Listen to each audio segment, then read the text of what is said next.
Comment la mixité améliore-t-elle les prises de décision? Donc tout d'abord, je voulais présenter Guy Maoumani, le coprésident de Jamais sans elle, qui est aussi coprésident du groupe Open. Salut Guy. Coralie vient de te présenter. Nous avons également Carlo Porasanta, qui est président de Microsoft France. Salut Carlo, bienvenue. Bonjour. Ouais. Également Laurence Parisot, qu'on ne présente pas, mais si, peut-être pour dire que maintenant tu es président du groupe Citibank France. Rubin, aussi membre fondateur de Jamais sans elle. Bonjour. Bonjour. Qui est aussi avocat. Et donc je crois que nous êtes tous présentés. Alors Guy, juste une petite introduction pour toi, puisque tu es coprésident de Jamais sans elle. C'est très important pour nous aussi que ce soit toujours une représentation avec un binôme mixte. Bien sûr. Oui, en effet, j'écoutais avec beaucoup de plaisir vos introductions.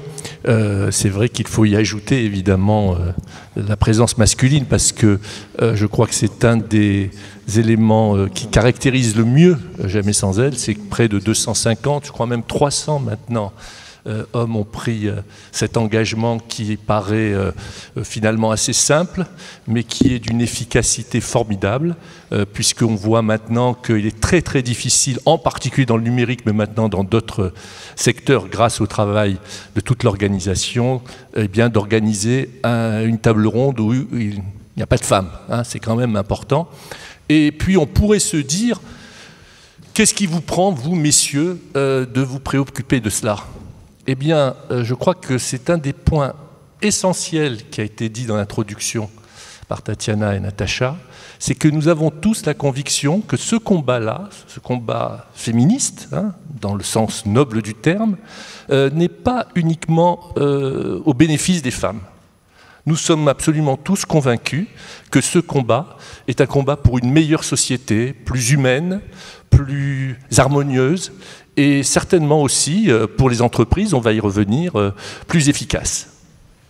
Merci. Laurence ?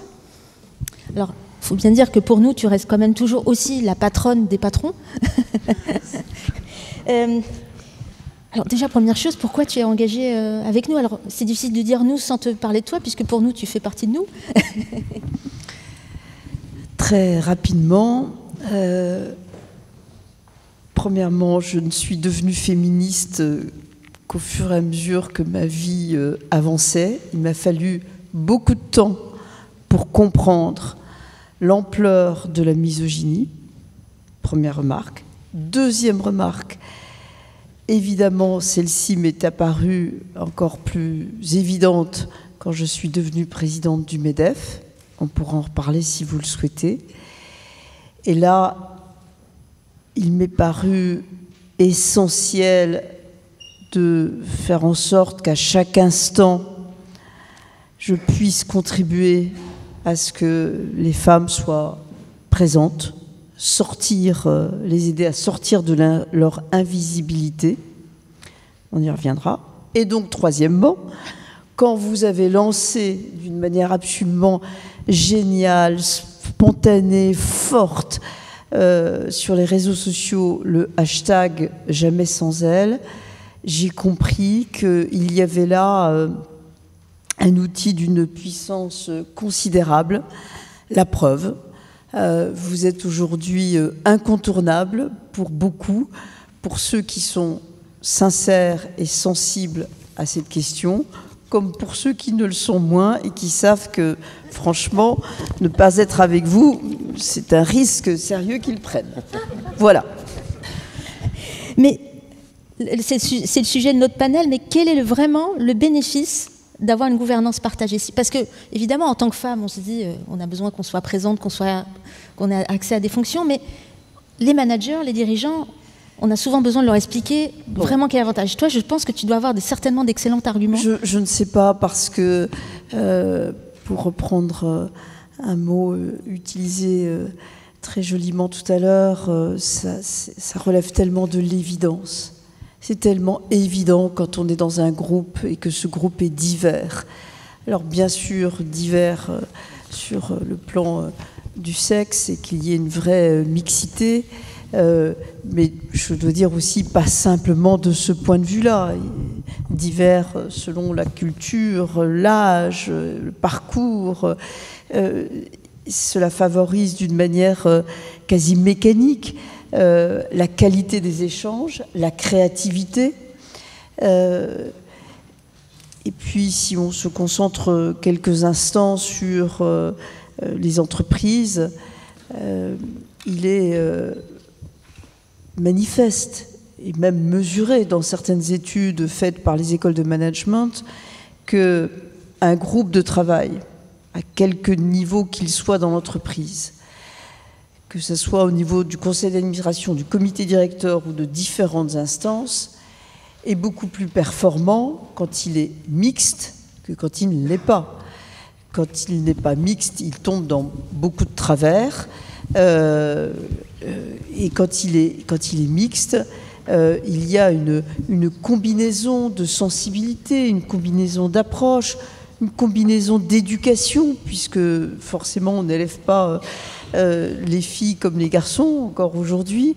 Et c'est cette combinaison qui donne une dimension supérieure à tout groupe mixte par rapport à un groupe homogène.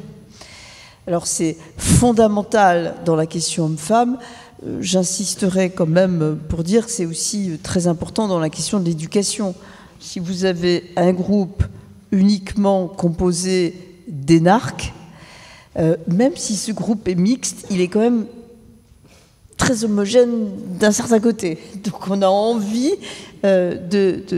d'injecter autre chose. Enfin, le premier combat doit être un combat pour la mixité, parce que ça fait 2000 ans qu'on est écarté de tout. Zut.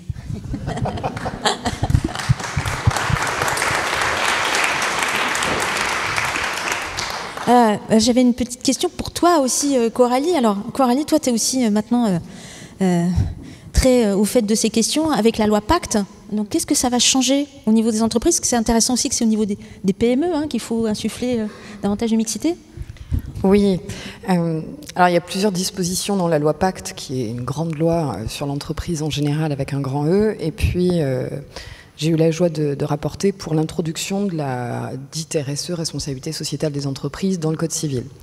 Donc je porte cette responsabilité avec mon groupe parlementaire, que je remercie par avance d'avoir voté absolument tous les amendements, y compris celui qui avait fait grand bruit dans les milieux de syndicats patronaux, je dois le reconnaître, sur les conseils d'administration, la mixité dans les conseils d'administration des grandes entreprises. J'ai eu la mauvaise idée de revenir au dispositif imaginé il y a 11 ans par ceux qui avaient porté le premier dispositif dit Copé-Zimmermann, qui est de sanctionner quand on n'est pas dans une dynamique d'amélioration vertueuse pour parvenir à une bonne mixité qui est celle de 40% énoncée dans la loi, mais au moins vertueuse si on part de 20, au moins à 28 ou à 30, même si on n'arrive pas à 40 demain. Il y a en réalité aujourd'hui en France très peu d'entreprises de cette dimension qui n'ont pas un conseil d'administration mixte, mais il en reste, il y a quelques résistances. Et donc quand il y a des résistances, évidemment le législateur est là pour pousser un petit peu plus, et c'est ce que nous avons fait. Nous verrons les effets très prochainement, puisqu'elle va entrer en vigueur, et que les prochaines nominations seront beaucoup plus engageantes, parce que ce ne sera plus seulement sanctionné par l'absence de jetons de présence, mais par la nullité des délibérations des sociétés. Donc je vous encourage quand même à bien regarder vos prochaines nominations, si vous n'êtes pas aux 40%, de tendre vers y aller. Mais ce n'est pas la seule chose que l'on a faite, puisqu'on a aussi intégré, dans le cadre du recrutement, moi j'avais beaucoup insisté sur les COMEX. Parce qu'on a parlé beaucoup des conseils d'administration, mais on a très peu parlé des COMEX. C'est finalement là où c'est le moins féminisé aujourd'hui. C'est dommage. Et les comités de rémunération, puisqu'ils s'y prennent quelques décisions importantes aussi. Donc j'ai transposé le dispositif de non-discrimination qui existe actuellement dans le droit du travail, qui finalement s'applique à la totalité des acteurs d'une entreprise, sauf aux COMEX et au comité de rémunération. Désormais, ce sera le cas à partir du 30 juin. Donc il faudra être vigilant en la matière, mais je pense que, évidemment, quand on est en position de législateur, on est un peu en position de carotte et bâton. Soit on a un avantage fiscal, soit il y a une sanction. C'est dommage de raisonner de façon un peu binaire comme ça. Moi, je préfère quand les choses se passent de façon culturelle, en bienveillance, en bonne intelligence, et parce qu'on sait qu'il y a une performance derrière. Si le législateur vient aujourd'hui le poser de façon un peu comme ça sévère dans la loi, c'est parce que nous sommes absolument convaincus, effectivement, il y a des premiers outils de mesure par les experts, que c'est bon pour la santé de l'entreprise. C'est réellement bon pour la santé de l'entreprise. Et juste pour les petites structures, j'ai la chance d'avoir rencontré quelqu'un à Montpellier, enfin un réseau qui s'appelle le Réseau Initiative, qui travaille sur la reprise et la transmission d'entreprises des toutes petites entreprises, et qui s'y est aperçu, alors que ce n'était pas sa spécificité au départ, que lorsqu'il trouvait un repreneur femme, en général, elle pérennisait 3 à 5 fois plus d'emplois. Donc il y a quand même quelque chose de significatif dans la façon de gouverner et de consolider une structure. On a 2 autres intervenants qui doivent normalement venir. Ah oui, je t'en prie. Oui, excuse-moi. Féliciter la rapporteure, Madame la députée, de ce que vous avez fait pour inciter les COMEX. Parce que, si vous me permettez, mais je pense que c'est intéressant, une petite anecdote. Moi, je suis élue présidente du MEDEF en 2005. Et en fait, j'ai tout de suite 2 sujets à l'esprit qui étaient très nouveaux à l'époque dans cet environnement-là. C'était la diversité d'un côté et la féminisation des instances des entreprises de l'autre.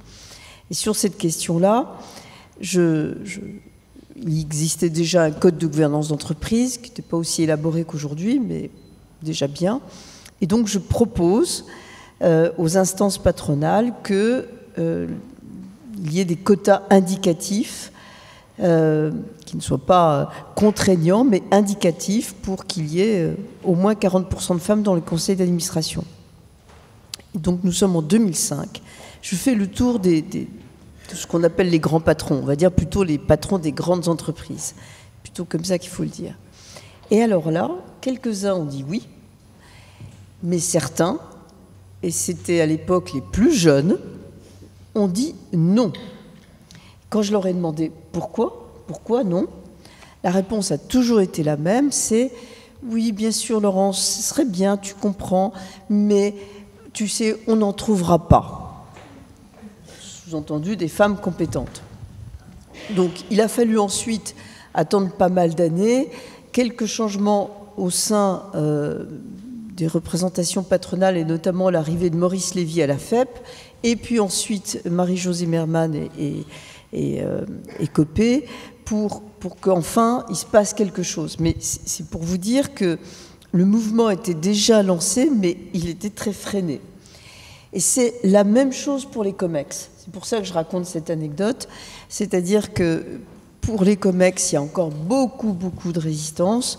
Certaines grandes entreprises commencent à organiser des process en interne, des repérages, des indicateurs aussi pour favoriser et garantir l'arrivée dans les COMEX dans quelques années de femmes.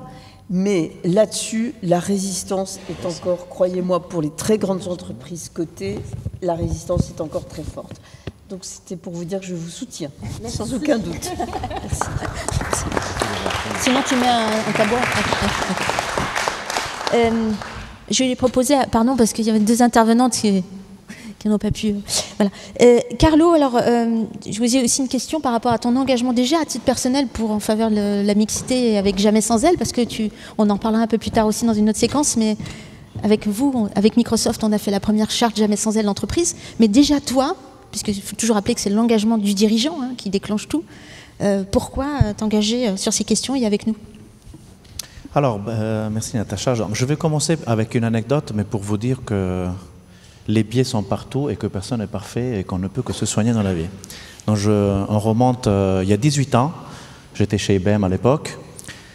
Première fois qu'on me donne un business en tant que manager de manager, donc satisfaction, j'avais 30 ans et puis voilà, c'était une équipe de 120 personnes et on me dit voilà, ce business-là ne fonctionne pas, il faut le fixer, il faut résoudre l'équation.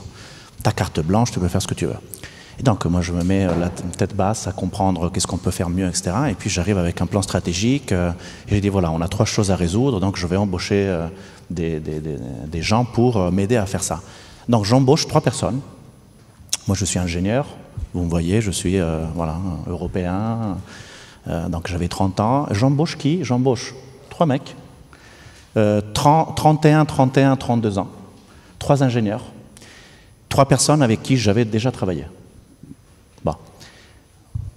J'ai cumulé tous les biais que je pouvais faire à l'époque. La même année, IBM m'envoie dans un workshop de 2 semaines à New York pour travailler sur la charte diversité et inclusion d'IBM Monde. Et donc, pendant 2 semaines, je ne peux pas vous raconter combien je me suis senti utile à la boîte et en même temps, personnellement, embêté. C'est-à-dire que je me suis rendu compte que j'avais fait vraiment tout à l'envers. Bon. Et ça, c'est parce que les biais mentaux sont là. On en a tous. J'en ai encore plein.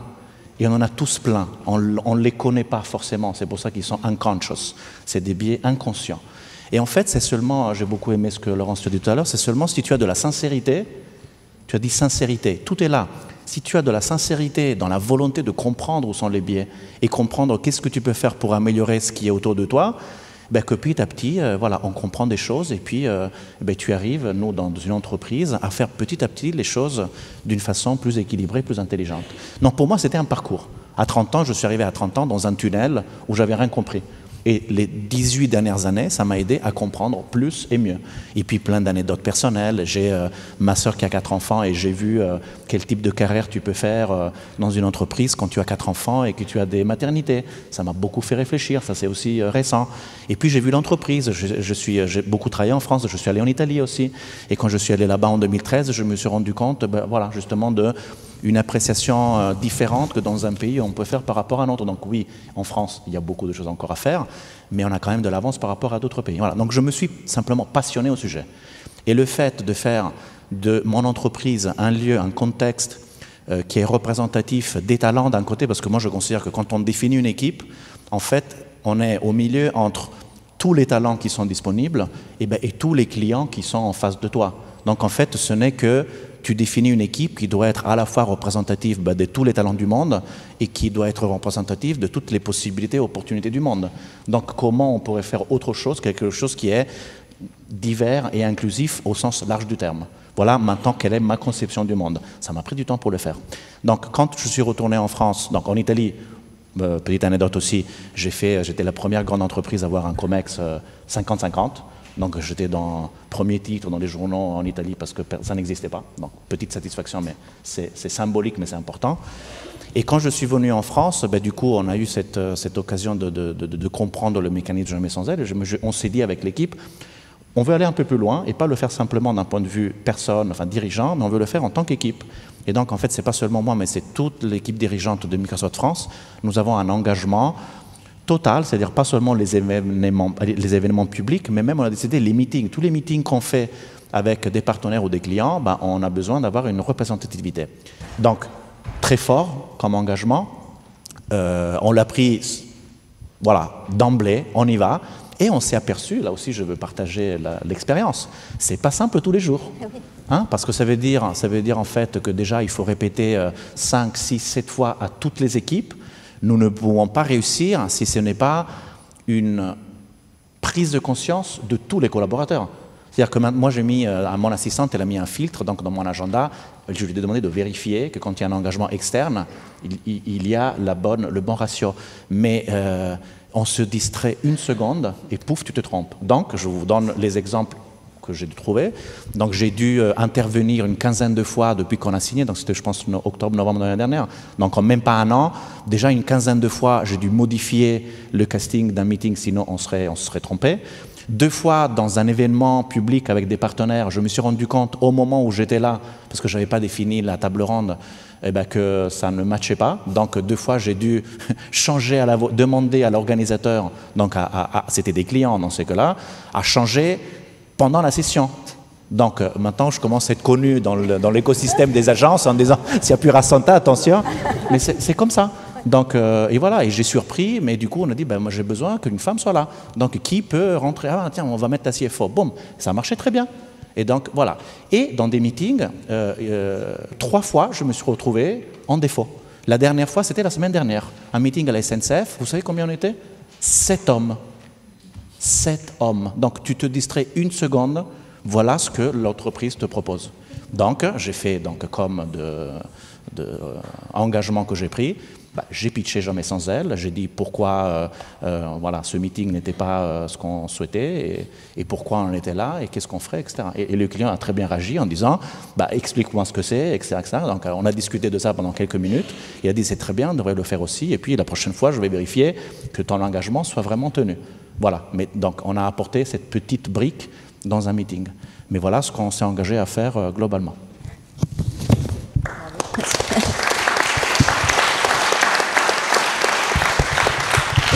Au sein de l'entreprise, qu'est-ce que ça change d'avoir de la mixité dans les équipes à tous les niveaux et surtout dans le numérique, parce que vous faites des efforts chez Microsoft.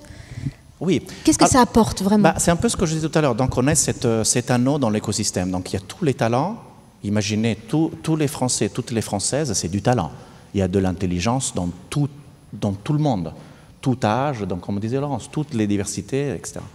Et en face, on a... Alors maintenant, on commence à parler de biais dans l'intelligence artificielle. Oui. C'est bien, c'est un peu, ça risque d'être un peu aussi une fuite en avant, c'est-à-dire qu'on essaie de traiter les biais dans les données sans avoir traité les biais déjà dans nos organisations. Donc avant d'avoir les données parfaites, ayons les organisations parfaites. Parce que pour avoir les données parfaites, il faut avoir aussi les organisations parfaites. Donc à un certain moment, le monde est 50-50, rien n'empêche une organisation d'être 50-50. Donc c'est juste un parcours pour t'assurer. Alors, c'est un indicateur parmi d'autres, mais c'est quand même significatif. Donc, moi, je vous dis les statistiques qui nous concernent. Nous, on est à 31% dans les effectifs Microsoft France en général. On est à 32% dans les managers. Donc, on va dire qu'on a une représentativité dans les 100 managers par rapport aux 1600 collaborateurs. Ça va. On va dire c'est cohérent. On va être en juillet à 55% dans mon équipe. Donc du coup, là, j'y mets un peu d'effort pour comprendre où sont les talents et faire en sorte que notre équipe soit vraiment représentative. Mais par exemple, sur les niveaux cadre dirigeant, on est à 26%. Donc c'est une équation qu'il faut continuer à travailler tous les jours. Tous les jours. Et donc c'est pour ça qu'il faut un engagement pour y arriver. Parce que sinon, c'est la réponse qu'on te donnait, ah oui, mais on ne va pas trouver. Non, non, non. Si tu veux trouver, tu trouves. C'est juste d'être engagé à le faire. Et c'est un travail de tous les jours. Pourquoi on le fait? Tu le fais parce qu'en fait, tu veux donc, que cette équipe soit un miroir du monde et tu veux vérifier comment ces talents, en collaborant ensemble, ça prend les bonnes décisions. À la fin, notre équipe, elle est là pour prendre des décisions. On a une matière qu'on manipule tous les jours, c'est fantastique, c'est l'innovation, la technologie, on peut faire plein de choses. Mais à la fin, nous, ce que nous sommes, c'est une équipe qui prend de la technologie pour aider ceux que nous avons en face, donc nos clients, à prendre cette technologie et à transformer le monde. Donc si tu veux transformer le monde, tu ne transformes pas le monde que pour des hommes, tu transformes le monde, tu amènes des services pour les femmes et pour les hommes. Donc par définition, la technologie ne peut et ne doit qu'être neutre et utile pour la richesse globale du monde. Pour le faire, notre équipe doit réfléchir, prendre des décisions, utiliser la technologie et demain les données pour faire en sorte de créer des services pour tout le monde. Voilà, donc nous sommes juste engagés à faire en sorte qu'on soit à l'image du monde que nous avons en face de nous. Et moi, je le vois, donc maintenant que j'ai une équipe de 55% de femmes, c'est différent. On prend des décisions différemment. Les mécanismes, il ne faut pas dire les femmes et les hommes, c'est la même chose. Non, ce n'est pas la même chose. Ça réfléchit différemment et heureusement. Et c'est pour ça que quand on prend une décision, si tu as un groupe d'hommes, tu le prends d'une façon. Si tu as un groupe de femmes, probablement, on n'a pas encore beaucoup que de femmes, mais peut-être que ça va prendre la décision différemment. Quand tu as un mélange des deux, c'est encore différent. Et c'est là que tu apprends. C'est là qu'on apprend. Et c'est là que c'est beau de voir comment chacun amène une façon de réfléchir différente. Et quand tu prends une décision, c'est une décision plus mûre. C'est une décision in fine plus intelligente. Et donc, une décision qui est en miroir de ce que, du coup, les talents représentent, de ce que les gens en face de nous représentent. Voilà. On va passer à... Alors, Muriel Deménac, je n'ai pas présenté tout à l'heure, mais qui est secrétaire générale du comité interministériel pour la prévention de la délinquance et de la radicalisation. Alors, Muriel, tu as eu aussi un parcours dans la diplomatie, tu as été aussi en poste en tant que consul à Istanbul, et tu fais partie aussi du Conseil féminin de Jamais sans elle. Alors, on parlait des biais.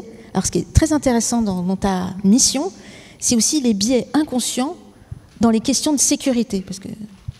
Donc, est-ce que tu pourrais nous parler un peu de qu'est-ce que tu as pu apporter en tant que dirigeante féminine dans ce monde très masculin? Volontiers. Moi, j'ai un parcours effectivement dans les affaires de sécurité, essentiellement sur les affaires de sécurité externe. Je suis diplomate, j'ai servi au ministère de la Défense et je viens de la filière de sécurité du Quai d'Orsay. Ma collègue Pauline Carmona évoquera les enjeux propres à la diplomatie. C'est au hasard d'une affectation à Istanbul comme consul général entre l'été 2013 et l'été 2016 que j'ai été confrontée au traitement de nos compatriotes djihadistes, puisqu'Istanbul était sur la route du djihad.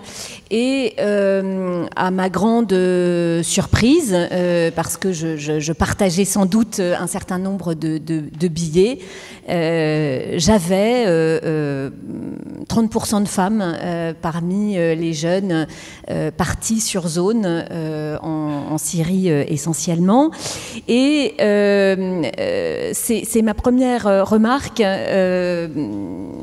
Finalement, on n'avait pas non seulement anticipé, mais su s'adapter assez tôt après les premiers départs qui déjà montraient une forte proportion de femmes.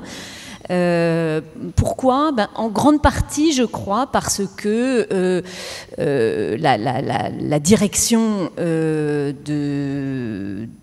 des services de sécurité, mais y compris la justice antiterroriste en France, ce sont essentiellement des hommes. France Télévisions a projeté l'année dernière un documentaire excellent du reste, je le dis sous le contrôle de la directrice responsabilité sociale de l'entreprise parce qu'il y a du boulot, sur l'antiterrorisme en France et stupeur, pas une seule femme dans ce documentaire qui exposait l'histoire de l'antiterrorisme en France depuis 1986. Bon, alors du coup, qu'est-ce que ça change de ne pas avoir de femmes dans le management de la sécurité intérieure? C'est sans doute que on a tardé à identifier ces enjeux. Parce que, très simplement, les femmes faisant partie de la société et même de la moitié de la société, elles font partie des problèmes. Elles font partie des problèmes, elles ne sont pas douces et gentilles et on a tardé à pouvoir penser que les femmes puissent être actrices de leur djihad et pas seulement sujettes à l'emprise d'un conjoint qui les avait embrigadées. C'est beaucoup plus complexe que ça, les dynamiques qui travaillent ces jeunes femmes. Et il faut pouvoir penser en même temps. Elles sont aussi, en tant que femmes, des victimes. On se rend compte qu'il y a une spécificité française, c'est qu'effectivement, il y a 30% de femmes. Parmi ces 30% de femmes, il y a près de 40% qui sont converties. Et parmi ces jeunes femmes converties, on se rend compte qu'il y a une suroccurrence de violences sexuelles dans la famille antérieurement, et d'ailleurs tragiquement beaucoup ont reproduit ces schémas de violences sexuelles dans les couples formés sur zone avec des viols conjugaux. C'est une réalité dont on parle très peu. Donc si vous voulez, le facteur genre, il est extrêmement présent dans ces problématiques de radicalisation. Alors comme les femmes font partie des enjeux, il faut qu'elles fassent partie des solutions et même de la conception des solutions. Et depuis qu'on a compris que la radicalisation des femmes était un sujet, mais encore une fois, je pense qu'on l'aurait compris plus tôt si on avait eu davantage de femmes dans le management, on pointe le sujet. Et donc, on conçoit non seulement en amont un contre-discours en direction des femmes, parce qu'elles sont la cible de la propagande djihadiste, on conçoit une prise en charge spécifique aux femmes avec des psys, et encore une fois, vu la suroccurrence de violences sexuelles, et malheureusement c'est aussi une réalité féminine, les violences sexuelles, c'est nécessaire cette prise en charge psychologique et ça apporte une plus-value. Et même en réinsertion, même à Fleury, il y a des dispositifs qui sont spécifiques pour les femmes. Je voudrais conclure en disant que aujourd'hui encore, dans le débat sur la problématique des retours, on a encore cette espèce de biais de genre. C'est-à-dire que comme la plupart des commentateurs, experts de sécurité, souvent d'ailleurs autoproclamés, qui se produisent sur les chaînes de télévision, sont des hommes, la problématique du retour est la plupart du temps présentée en termes de, bon, alors qu'est-ce qu'on fait avec les combattants? Alors il y a un côté, les vrais mecs parlent des vrais mecs. Alors est-ce qu'on les bute? Est-ce que... bon, voilà. Mais en fait, la question du retour, je me permets de vous le signaler, parce qu'on passe pour des vrais mecs quand on dit « moi, j'ai pas d'état d'âme ». Non, mais en fait, le sujet, c'est pas ça. Plus des 2/3 des ressortissants français sur zone sont des femmes et des enfants. Donc, moi, j'aimerais entendre monsieur expert autoproclamé sur BFM dire « moi, j'ai pas d'état d'âme, elle est butée ». Non, en fait, la question se pose pas du tout dans ces termes. Voilà, parce que c'est une réalité... Non, mais...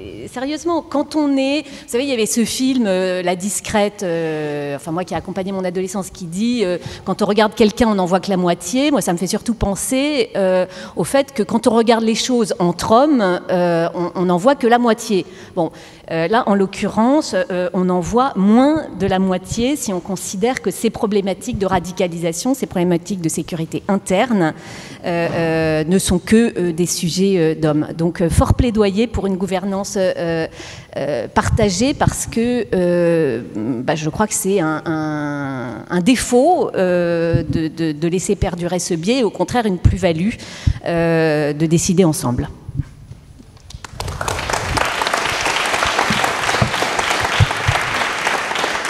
Et juste ajouter que ça t'amène donc, entre autres, à travailler avec des réseaux féminins aussi, puisque prévenir la radicalisation, c'est aussi travailler sur la question de genre en France. Donc c'est très intéressant, je pense que oui, alors ça m'amène à travailler avec les réseaux féminins, et d'ailleurs, on veut le faire encore davantage. Je dois dire que les réseaux féminins, eux aussi, ont leur biais, et que aujourd'hui, le fait que la radicalisation, c'est aussi une atteinte aux droits des femmes, est en train de percuter. Mais il y a eu longtemps une espèce de pudeur à vouloir, de la part des réseaux féminins, à accepter de désigner les femmes comme potentiellement dangereuses.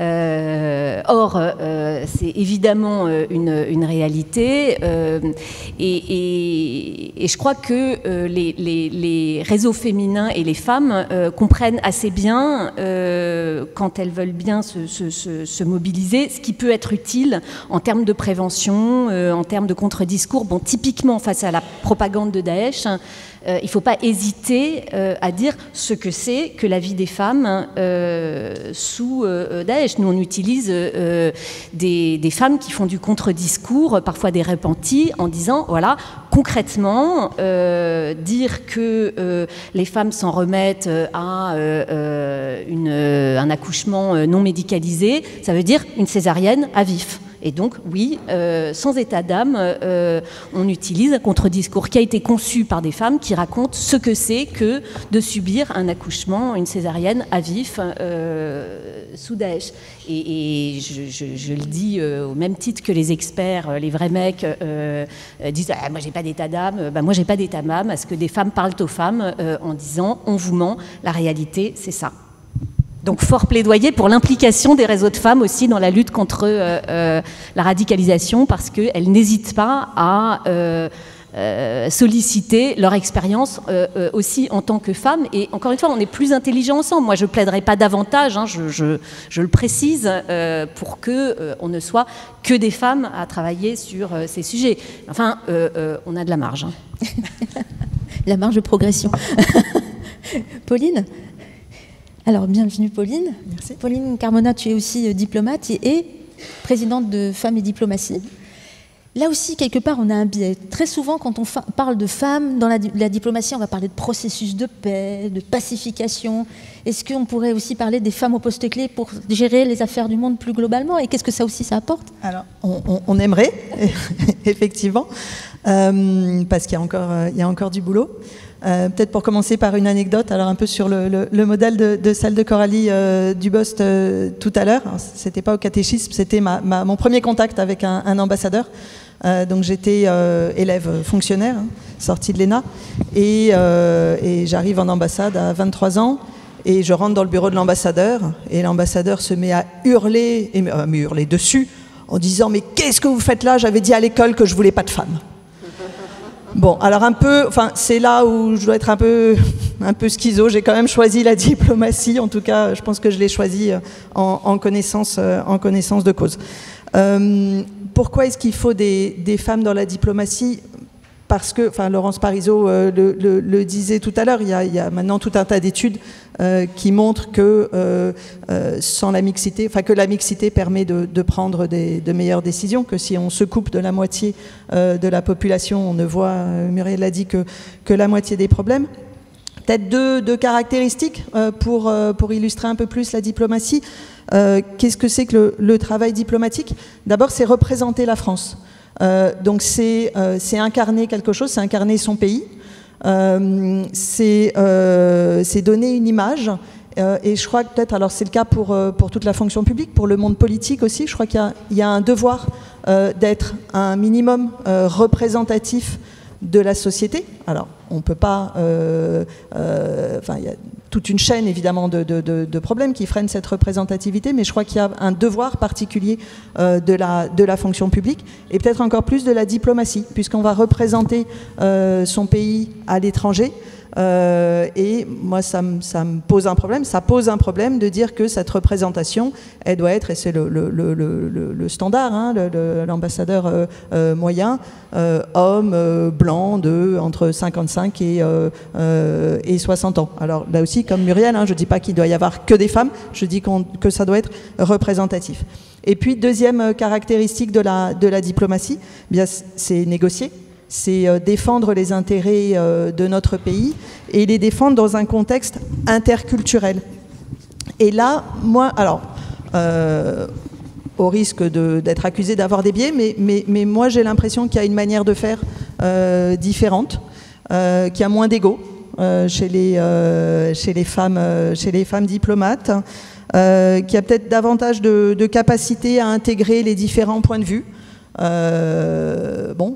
Donc ça veut dire in fine peut-être davantage de chances de réussir la négociation, ou en tout cas d'avoir à la fin un processus plus inclusif et donc plus durable.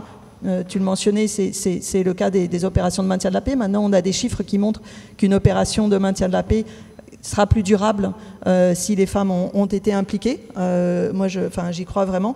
Et puis peut-être une petite dose de courage en plus. Merci.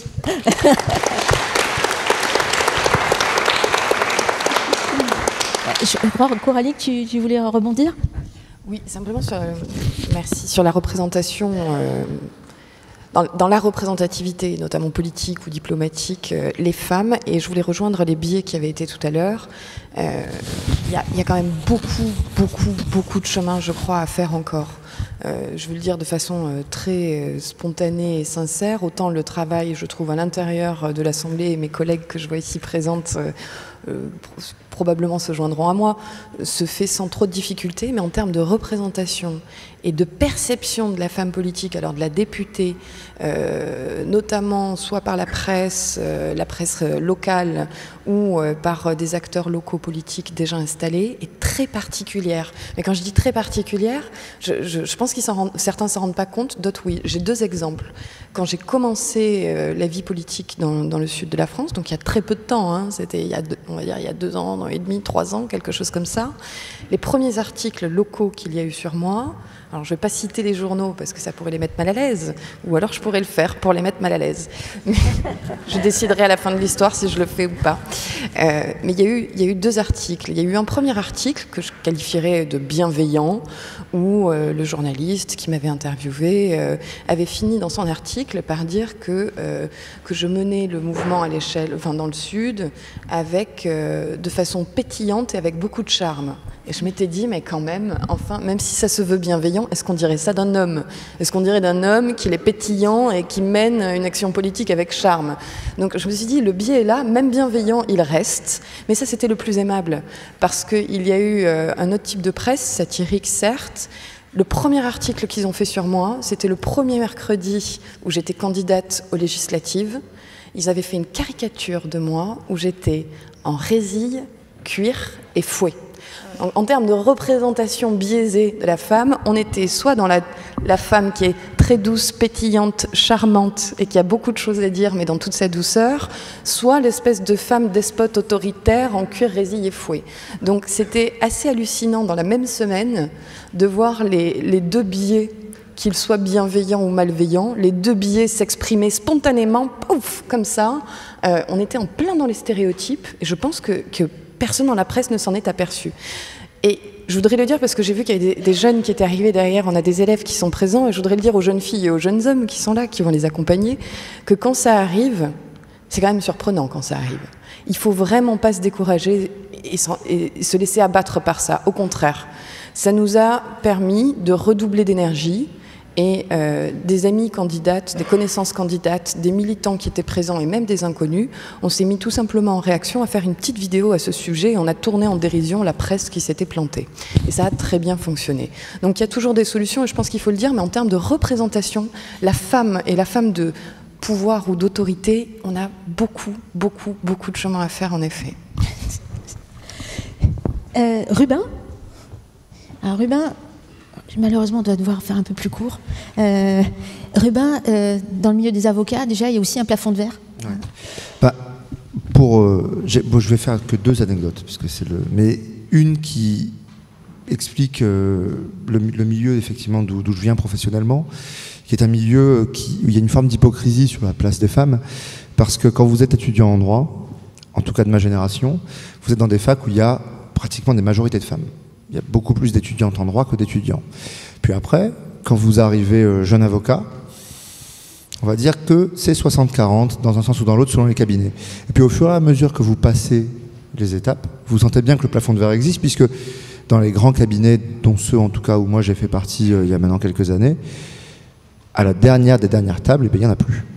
Et dès qu'on touche ce sujet-là, alors aujourd'hui ça avance un peu, le barreau de Paris est assez proactif, mais c'est un milieu qui très longtemps arrivait à se prévaloir d'être très féminin, alors que dans ses sphères les plus élevées, il était, à mon avis, celui qui était le moins.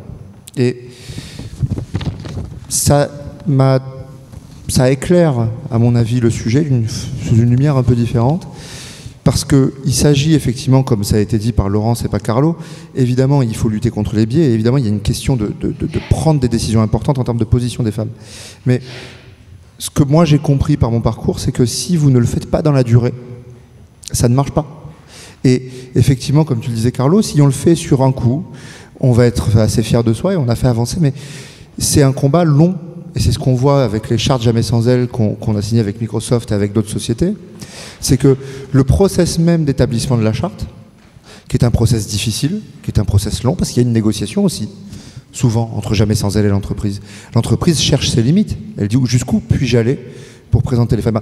Ce processus-là, cette lutte-là, interne, cette difficulté, elle est le combat lui-même en fait.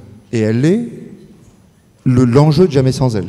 L'enjeu n'est pas juste d'arriver à une représentativité ou d'arriver à des chiffres intéressants et de s'en féliciter. L'enjeu est en réalité de reconnaître que c'est très difficile, de reconnaître que ça demande un engagement qui est peut-être et sans... je trouve que les évolutions législatives vont dans le meilleur des sens, mais les entreprises qui parviennent à des résultats sont celles qui vont au-delà. Mais elles ne vont pas simplement au-delà en voulant faire mieux que la loi, elles vont au-delà en reconnaissant que si elles n'y mettent pas elles-mêmes du leur et qu'elles ne s'affrontent pas entre guillemets à elles-mêmes, elles n'y arrivent pas. Et j'aimerais une dernière, je sais qu'on est un peu pressé par le temps, mais j'ai une expérience assez récente qui change aussi ma perception. Vous savez que je dirige, on est quelques associés dans un petit cabinet de conseil qui s'appelle Proposition 47 et j'interviens assez souvent, côte à côte. Moi, je dirige le cabinet d'avocats qui fait partie de ce réseau. Et Elodie, qui est présente dans la salle, dirige la société de conseil en cybersécurité qui fait partie de ce réseau. Et vous savez que l'actualité récente a beaucoup mêlé droit et cybersécurité. On s'est retrouvés chez des clients grands comptes, dans des grandes entreprises, Elodie et moi. Elodie n'est pas moins diplômée que moi, elle est même probablement mieux qualifiée que moi. Moi, je suis avocat, mais j'ai jamais été formé à la vente et au management. Elodie, elle connaît son métier, mais en plus, elle connaît la vente et le management. Je vous garantis qu'on sort parfois de chez les clients Et on se rend compte, on fait le même constat, des hommes effectivement blancs de entre 55 et 65 ans, ils me parlent à moi. Ils me parlent à moi. Alors qu'en réalité, sans vouloir flatter outre mesure, et c'est pas parce qu'on est dans une assemblée propice à ces flatteries-là, mais en tout état de cause, celle qui sait le mieux vendre et qui a la meilleure mentalité business, c'est celle qui a été formée à ça. C'est pas l'avocat qui est obligé de le faire pour vivre. Et je vous garantis que en rendez-vous client, des dirigeants, ils sont sympathiques avec elle, et puis il arrive régulièrement qu'après, pour vraiment parler des sujets importants, ils se tournent vers moi.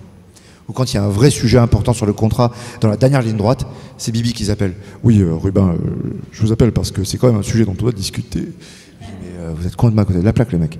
Je pense que la dernière ligne droite, elle est là aussi. Dans la dernière perception, de se rendre compte que c'est bien inconscient. Il faut les combattre, mais en difficulté avec soi-même. Et je pense que l'inconscience fait que le combat est très très difficile à mener. Et il faut, je pense, que chacun arrive à se retourner contre lui-même sur ces sujets-là. Oui, c'est un changement de mentalité pour soi-même, déjà pour commencer. Je crois, Guy, que tu voulais juste rebondir. Je veux juste dire un mot parce que je ne vais pas revenir sur la légitimité et la nécessité de la mixité, puisque je crois que ça a été largement démontré. Mais j'ai eu un petit échange avec le président de l'Institut Sapiens, là, qui a fait tout un édito pour expliquer qu'il ne fallait pas de quotas. Et je voulais vous en parler parce que ça illustre très bien le sujet. Alors lui, il explique pendant une page qu'il ne faut pas qu'il y ait de quotas parce que ça dévalorise les femmes. Bon, je lui ai répondu que c'est bon, on peut en discuter comme ça, mais factuellement, eh bien, on voit qu'on prendrait peut-être 2 siècles pour arriver à avoir une véritable mixité. Et d'ailleurs, je lui ai dit que moi-même, j'avais changé d'avis. D'ailleurs, Christine Lagarde aussi l'a déclaré. C'est vrai que d'un point de vue comme ça, instinctif, on a tendance à dire « ben non, les femmes n'ont pas besoin de ça, et elles vont y arriver ». Mais la réalité est que si on ne force pas les choses d'une façon ou d'une autre, on n'y arrivera pas. Donc, moi, je le dis, j'ai changé d'avis, je trouve que les quotas ont fait leur preuve. D'ailleurs, on le voit de façon assez spectaculaire avec la loi Copé-Zimmermann, puisque maintenant, eh bien, il y a 40% de femmes. Et on aurait mis combien de temps pour les avoir? Et pour rebondir sur, je ne sais plus, je crois que c'est Carlo Laurence qui l'a dit,